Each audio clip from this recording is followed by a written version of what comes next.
Unfortunately, now we're a bit in a U.S. debt crisis as well as a retirement crisis.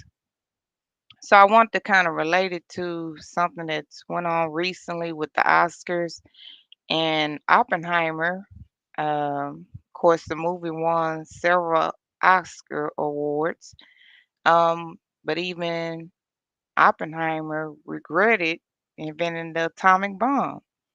And then it relates to Ted Benna. Let me try to maximize this for you all.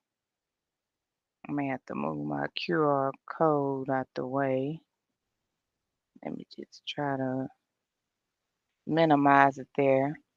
But Ted Benner here and then Mr. Whitehouse, they also regretted implementing the 401k, which also went along and coincide with the creation of also the 403b, 457, TSPs, IRAs, and other retirement plans. So these gentlemen regretted making this. So let's get into it because it's good to always know our history, right? So these are the little captions I shared. And it basically says Oppenheimer regretted creating the atomic bomb. Ted Benner, the inventor of the 401k, and Herbert Whitehouse, which this gentleman here, that's Ted Benner, regretted implementing the 401k plan and other retirement plans. Ted Benner says the 401k, 403b, 457, and other retirement plan accounts, that would also be the TSP for like federal workers, postal workers, government workers, and IRAs, were never meant to solely just be for retirement. And then I'll play a video where he actually states this. These retirement savings plans have fallen short of its early backers due to high fees and stock market declines. Wow. So this is things we have to think about when we consider retirement planning because a lot of us truly believe that these plans are created for us, but they're actually not. I mean, it was just a savings account and it was actually created, just to be honest with you, to help corporations save money because a lot of them had pensions. But it was a legislative law that stated, that's why we have to learn about politics and the economy because this affects our everyday lives like taxes. All this comes into play with legislation, and all that's, of course, implemented through the IRS. Okay, let me try to share the other part of the video. Hopefully, the share work. Y'all bear with me. If not, I'll just freestyle it because I know most of all of this. But I want to share this information with you all. So let me try to share again.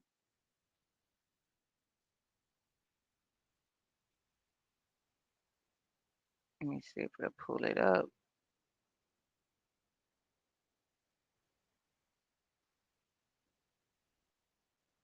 Okay, hopefully you all can see my screen. Let me see if it brought it up. I just need to make sure it's gonna toggle to my different slides. If not, let me just do this because it may not toggle to that slide. Let me go to the next one.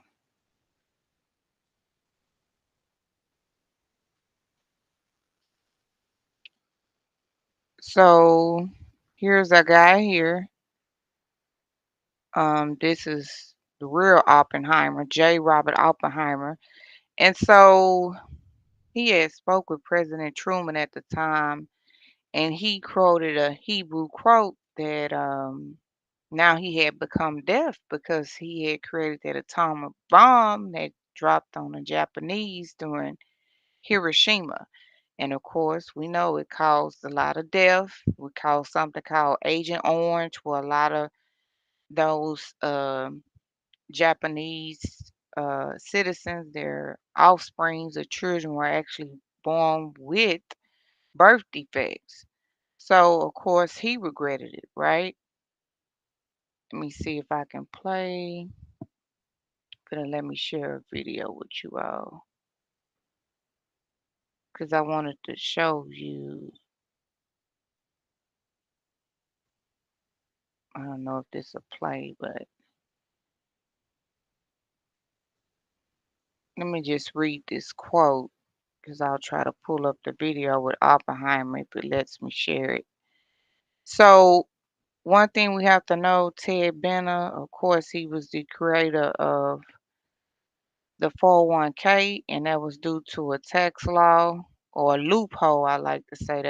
That's why you have to kind of know legislative policy because with this loophole, it allowed them to create 401k plans, and as I stated earlier, because companies wanted to save on their pension plans. So it says the original proponents of the 401k, which has become a dominant source of retirement savings for most Americans. However, it is unuseful and a revolution of unintentional beginnings. So, what he's saying here, when he created the 401k and he spoke with the Wall Street Journal, he learned that the 401k was not even something to make a whole lot of money from it, right? Which is why he kind of regretted it because it opened a door for Wall Street, right? The big money people, the investors. But in the end, what happens with a lot of our 401ks, 403bs, 457s, TSPRAs, you become the ownership of that. You have to pick your investments. And since you're not educated about it, um, he didn't like that Wall Street got involved. Why? Because what did Wall Street end up doing? Charging you high fees. You don't really know what you're investing in, and your money is connected to the stock market. So when we have ups and downs in the stock market, like right now, we're dealing with a recession, even though the media is saying we're not.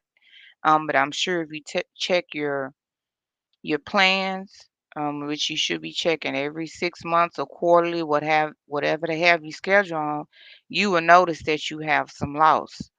But again, when you know better, you do better. So he was consulted to try to have a company save money, and unfortunately, it didn't turn out well for the average investor employee.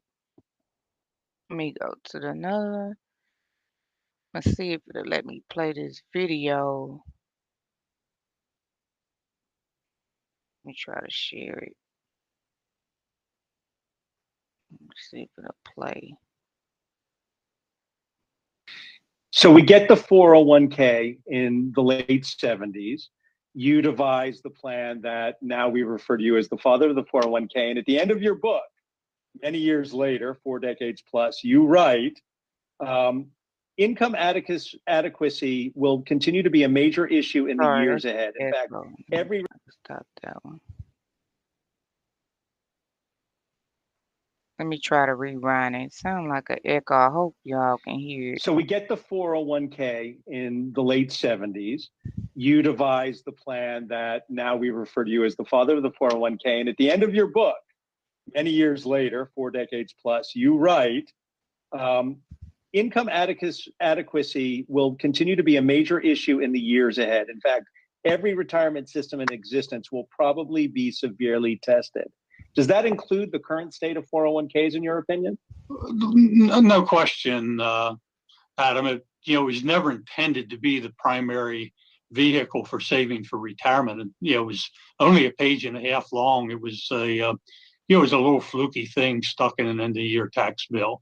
But all these plans are subject to the ups and downs of the stock market, and it's very obvious with 401ks. But what people who are in pension plans don't realize is they have the same financial risk. They just don't know it. They're not aware of it.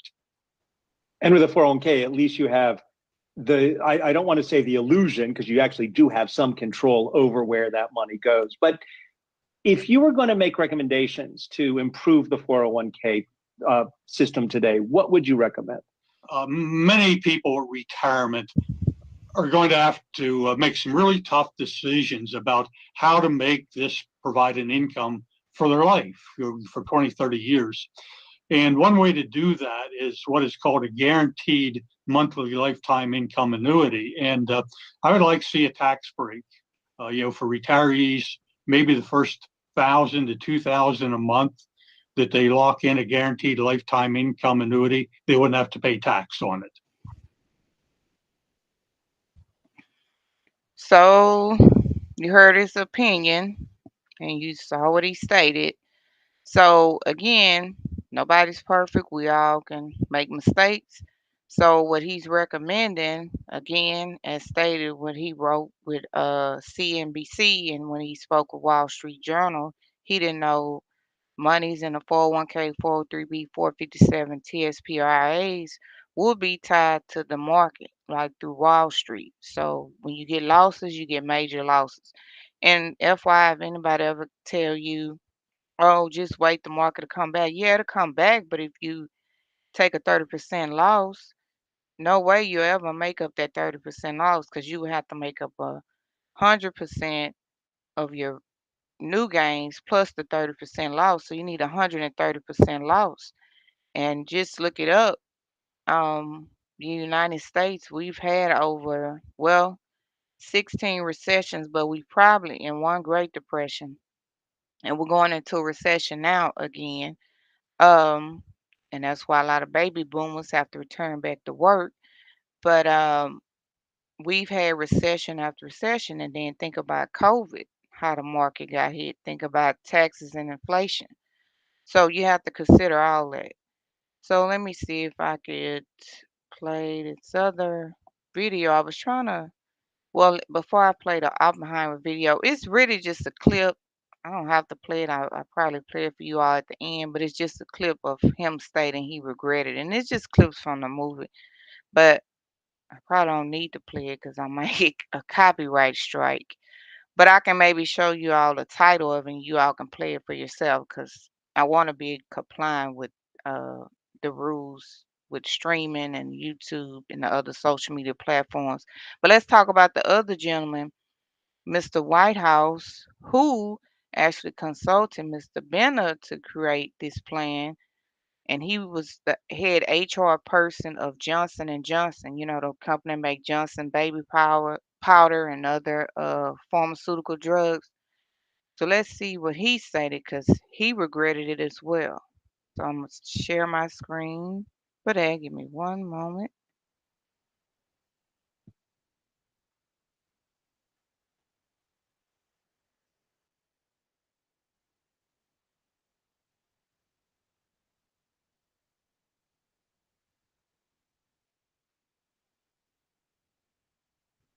Okay, let's bring this gentleman up.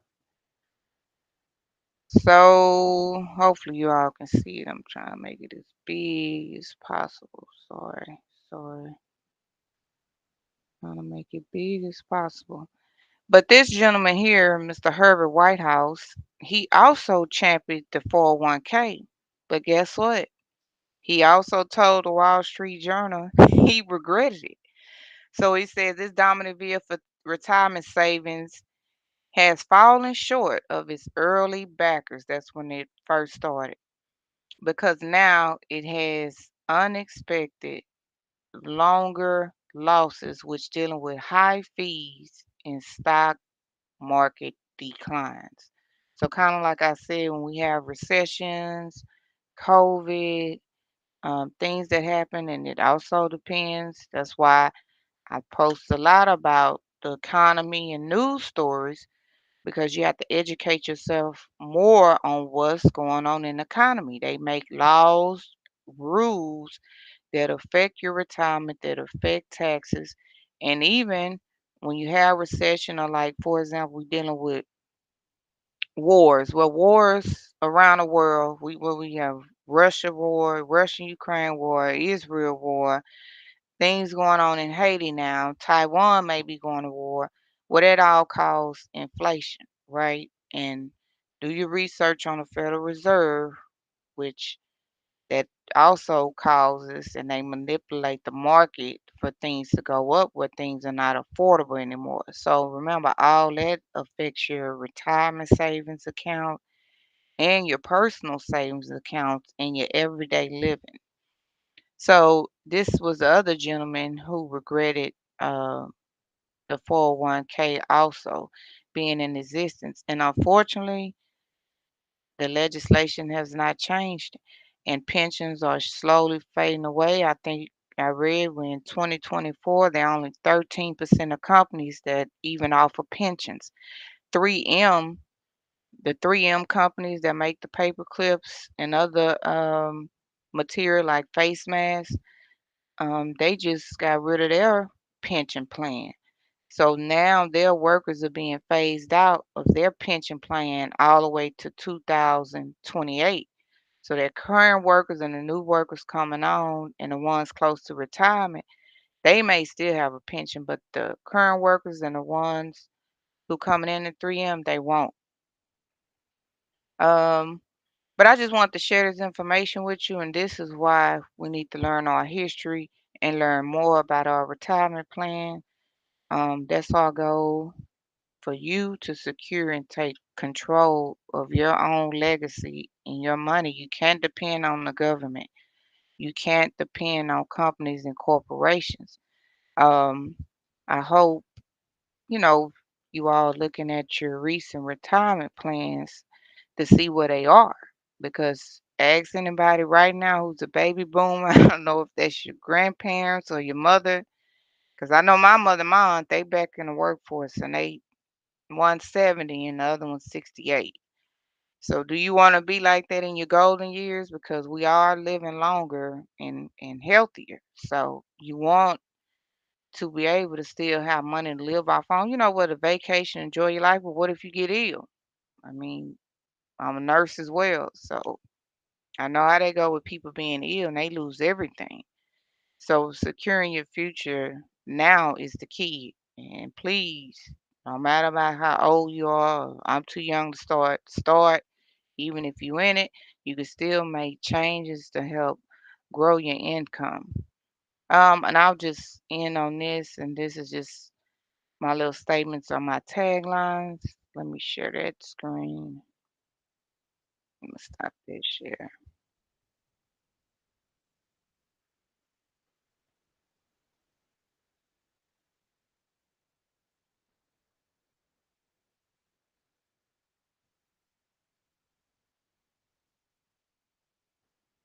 Okay.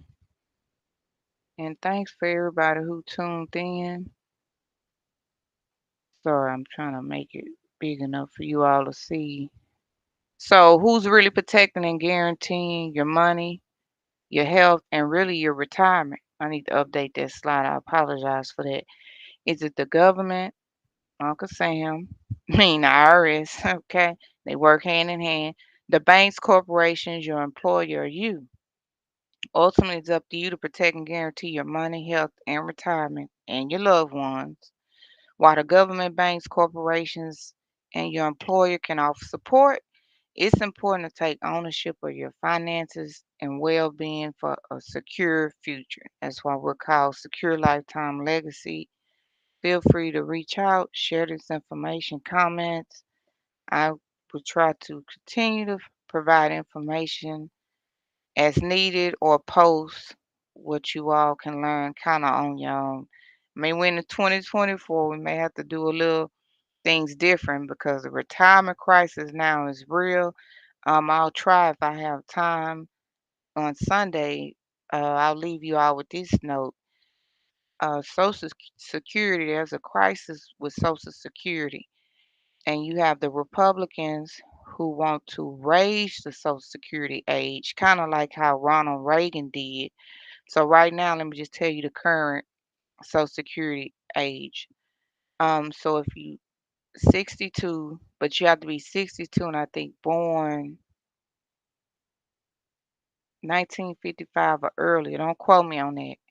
You can still get 100% of Social Security, but if you were born after 1955, um, to get a full amount of Social Security, you have to take it at 67. When I say full amount, I mean 100%.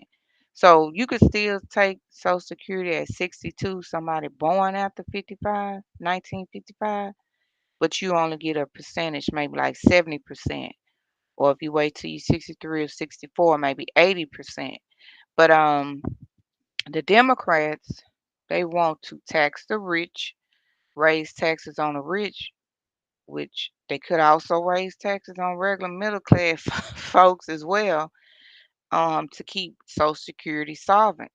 Because the Congressional Budget Office, what they're stating now is that we have a Medicare and Social Security crisis. It's going insolvent.